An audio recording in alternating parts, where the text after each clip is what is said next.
ሰላም ገብርኤል መልአክ በራረ ማርያም ዘረፈ ከመዚህ ወዳት ተዋቆት ሩፍ እግዚአብሔር ወበኒ ሳይል ጎና መጻፈ አፉ የሙሴ ለመኮነ ሲያፈ ጳራቅሊጦስ አሮኒኩንኒ አፈ ብፁዕ ወቅዱስ አቡነ ማትያስ ቀዳማዊ ፓትርያርክ ርዕሰ ሊቃነ ጳጳሳት ዘኢትዮጵያ ሊቀ ጳጳስ አክሱም ወዕጨጌ ዘመንበረ ተክለ ሃይማኖት ብፁዕ አቡነ ሳዊሮስ የመንበረ ፓትርያርክ ጠቅላይ ሥራ አስኪያጅ ብፁዕ አቡነ ዲዮስቆሮስ የቅዱስ ሲኖዶስ ዋና ጸሐፊ ብፁዕ አባታችን አቡነ ገብርኤል ሀገረ ስብከታችን ሊቀ ጳጳስ ብፁዓን አበው ሊቃነ ጳጳሳት የተከበራችሁ የጠቅላይ ቤተ ክህነት ምክትል ሥራ አስኪያጆች የየድርጅትና የየመምሪያ ኃላፊዎች የተከበራችሁ የየአህጉረ ስብከቱ ሥራ አስኪያጆች በዚህ ታሪካዊ መንፈሳዊ ጉባኤ ላይ የተገኛችሁ ሁላችሁ በብፁዕ አቡነ ገብርኤል የሚመራው የምዕራብ ሸዋ ሀገረ ስብከት አምቦ የ2017 ዓመት የተከናወኑ አጭር የሥራ አፈጻጸም ሪፖርት እንዳቀርብ ስለተፈቀደልኝ በእጅጉ አመሰግናለሁ።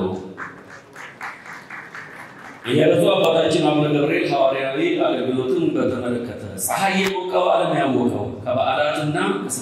ከስብከተ ወንጌል ጉባኤ እስከ ጽዋ ማህበር ከከተማው በላይ ጭልጥ ባለው ገጠር በመጓዝ በየማረሚያ ቤቱ ታራሚዎችን ከማጽናናት አልፎ በመርዳት የአምቦ ማረሚያ ቤት የሚገኘውንና በኢጄሬ ከተማ ያለውን ማደሪያቸውን በማደስና በመስራት የአካል ጉዳተኞችንና በዊልቸር የሚሄዱትን በተግባርና በእግዚአብሔር ቃል ተስፋ የገንዘብ ስጦታን በይፋ በመለገስ ሰብአዊና ማህበራዊ ተግባራዊ ክርስትና ከአዳማዊ ባህሪ ጋር በማሰናሰል ለሀገረ ስብከታችን የሞዴልነት ራዕይ መሰረታዊ ተግባር ከማከናወናቸውም በላይ ግንባታቸው የተጠናቀቀውን 11 አብያተ ክርስቲያናት ህንፃ መርቀው ቅዳሴ ቤታቸውን አክብረዋል። በተጓዳኝም 739 ደቀ መዛሙርትን የድቁና ለ73 ዲያቆናት የቅስና ማዕረግ ለ6 መነኮሳት ቁምስና የክህነት ካርድ የተገዛበትን ዋጋ እንኳን ሳያስከፍሉ በነፃ የተቀበላችሁትን በነፃ ስጡ በሚለው አምላካዊ ቃል መሰረት ለሌሎችም አርአያና ሞዴል መሆን በሚችል መልኩ ወደ ሀገረ ስብከታችን በአባትነት ተመድበው ከመጡበት ጊዜ ጀምሮ በነፃ እየሰጡ ይገኛሉ። የሰበካ ጉባኤን በተመለከተ ከሐምሌ 1 ቀን 2017 ዓ.ም በ137 አብያተ ክርስቲያናት ሙሉ ምርጫና በ19 አብያተ ክርስቲያናት የማሟያ ምርጫ በማድረግ በቃለ ዓዋዲው ደንብ መሰረት አዲስ ለተመረጡ ተልኳቸው እንዲቃና ለሰበካ አባላቱ ስልጠና በመስጠት ምርጫው በብፁዕነታቸው ጸድቆ ስራቸውን በሕገ ቤተ ክርስቲያን እየተመሩ በማገልገል ላይ ይገኛሉ። መልካም አስተዳደርን በተመለከተ በልዑል እግዚአብሔር አጋዥነት በ9 ወረዳ ቤተ ክህነት የሪፎርሜሽን ስራ ተሰርቶ አፍርቶና ጎርንቶ ሁሉንም ባይሆን የተዘጉት አብያተ ክርስቲያናት ተከፍተው የዳቢሎስ ልሳናት ተዘግተው ኢኒሺዬቲቭ ወደ ሌሎችም ተጋብቶ ሁሉንም አብያተ ክርስቲያናት እናስከፍታለን በሚል ቁርጥ ውሳኔ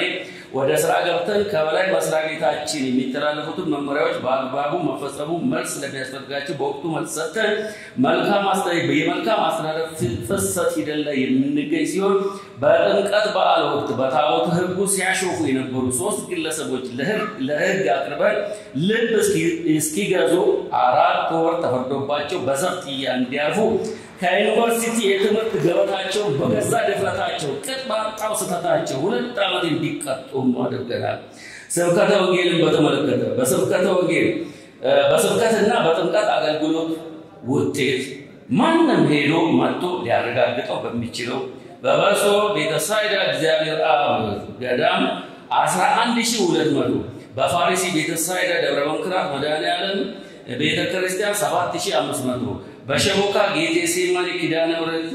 ገዳም 8400 ከመናፍቃን ተመልሰዋል። በጾነታቸው በሰበኩበት በተደጋጋሚ በሄዱበት የጎረምቲ ደብረ መድኃኔዓለም ቤተ ክርስቲያን 30 መናፍቃን ወደ ቀደመች እምነታቸው ተቀላቅለዋል። በ2017 በጾነታቸው የበላይ ጠባቂነትና መስራችነት በበዓለ ሆሳዕና በደመቀ ሁኔታ በአምቦ ደብረ ብርሃን ኢየሱስ በአደባባይ በማክበር ሀገረ ስብከት አቀፍ የስብከተ ወንጌል ኮሚቴ ተዋቅሮ የሚያስገርምና የሚያስደምም ተግባር የተከናወነ ሲሆን ለቀጣይነትም አገር አቀፍ ወንጌል ማህበረተኞችም የተዘጋጀውን ቅጽ ፎርም ሞልተው በኢኮኖሚ ለማገዝ ወንጌልን ለማስፋፋት አባል በመሆን ላይ ይገኛሉ። የአብነት ትምህርት ቤትም በተመለከተ በጥንታዊቷ ርዕሰ አድባራት ወገዳማት ዳግሜ ጽዮን አዲስ ዓለም ቅድስት ማርያም ገዳም እንዲሁም በአምቦ ደብረ ብርሃን ኢየሱስ ቤተክርስቲያን የሚገኘው የአብነት ትምህርት ቤት በ2017 5 ደቀ መዛሙርትን በባለ ሐዋርያት በመምህርነት በአደባባይ በብፁዕነታቸው ተመርቀው በዚህም ሳያበቃ በየገዳማቱ በየአድባራቱ በያሉበት እንዲማሩ እንዲያመች የወረዳ ቤተ ክህነቶችን በማጠናከር እስካሁን ከተሰራው የላቀ አሰራር ተጠቅመን እየሰራንበት እንገኛለን። ብንኖር እግዚአብሔር ቢፈቅድ እንዲህና እንዲያ የቀረውን ደግሞ እናደርጋለን። የሰንበት ትምህርት ቤቶችን በተመለከተ የቅድስት ቤተክርስቲያን ዶግማ ቀኖናና ትውፊት በጠበቀ መልኩ ከ22 ወረዳ የተወጣጡ ለ56 ዲያቆናትና ካህናት ሰባኪያን ወንጌል ለአንድ ወር የሚያህል በአዳሪነት የአሰልጣኙን ስልጠና ተሰጥቶ ጋዋንና አጋዥ ንባብ መጽሐፍ ተበርክቶላቸው በብፁዕነታቸው ቡራኬ ተበርቀዋል። የመንበረ ፓትርያርክ ጠቅላይ ጽሕፈት ቤት ድርሻን በተመለከተ በ2017 ዓመተ ምህረት የበጀት ዓመት ከ15ቱ ወረዳዎች ከ4 አድባራትና ገዳማት የተሰበሰበው ጠቅላላ ገቢ 5,161,069 ከ82 ሆኖ በ2016 ካስገባነው የ1,519,253 ከ93 ብቅ ብለን እድገት አሳይተናል። ይህን ነው ብፁዕ አባታችን አቡነ ገብርኤል የአገረ ስብከታችን ሊቀ ጳጳስ ገቢ ያደረግንበትን ከ41% በላይ እድገት ያሳየንበትን ስሊፕ